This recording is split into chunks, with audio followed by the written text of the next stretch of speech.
लग्नानंतर होईलच प्रेम या मालिकेच्या आजच्या भागामध्ये आपण पाहणार आहोत.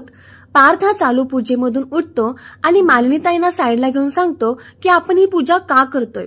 जिच्या जोडीने मी ही पूजा करतोय तिला जर माझ्यासोबत संसारच करायचा नसेल तर. आणि तो पूजा करण्यासाठी साफ नकार देतो.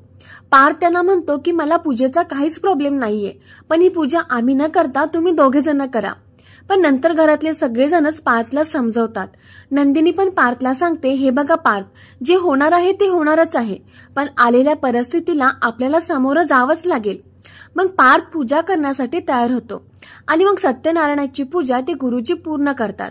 मग सत्यनारायणाची पूजा संपन्न झाल्याच्या नंतर गुरुजी काव्या आणि नंदिनीला म्हणतात की तुमचं लग्न झालं होतं तेव्हा तुम्ही ते मंगळसूत्र उलटं घातलं होतं, पण आता ही पूजा संपन्न झाल्याच्या नंतर तुम्हाला ते मंगळसूत्र सुलट करून घालायचं आहे. गुरुजीने असं सांगितल्यावरती त्या चौघांनाही धक्का बसतो, कारण की त्यांचं नातं हे जवळपास संपल्यामध्येच जमा असतं. पण तरीही आता काव्या आणि नंदिनी या दोघीही मंगळसूत्र काढायला जातात.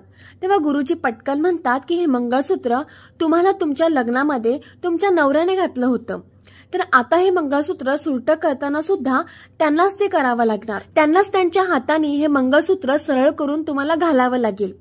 आता हे ऐकल्यावरती पार्थ आणि जीवा यांना धक्काच बसतो. ते चौघेही शॉक होतात आणि एकमेकांकडे बघायला लागतात. तर आता पार्थ आणि जीवा हे दोघेही गुरुजींच्या सांगण्यावरनं त्या दोघींचे मंगळसूत्र परत त्यांच्या गळ्यामध्ये सुलटे घालतात की नाही हे आपल्याला येणाऱ्या भागात पाहायला मिळेल. तर प्रेक्षकांना या सिरियलची अशीच पुढची अपडेट बघण्यासाठी व्हिडिओला नक्की लाईक करा आणि चॅनलला सबस्क्राईब करा.